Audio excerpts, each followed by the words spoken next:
बुलढाणा तालुक्यातील धाड या गावात शनिवारी रात्री एका मिरवणुकीदरम्यान फटाके फोडण्याच्या वादातून छत्रपती शिवाजी चौकात 2 गटात दगडफेक आणि जाळपोळीच्या घटना घडल्या।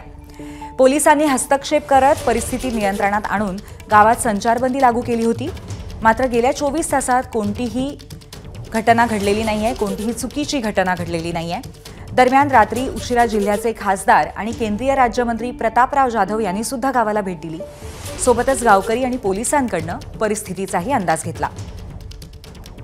सातत्याने हे जे प्रकार आणि हे जे काही हिंदू मुस्लिम हे जे काही तणावाचं वातावरण गावागावामध्ये तयार व्हायला लागलं, निश्चित हे काही दोन्ही समाजासाठी चांगली गोष्ट नाही।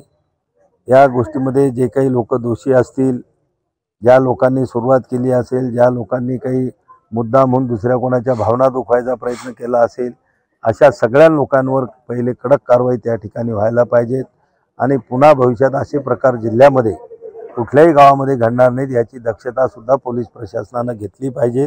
अशा प्रकारच्या सूचना आम्ही त्या ठिकाणी दिलेल्या आहेत। एबीपी माझा, उघडा डोळे बघा नीट।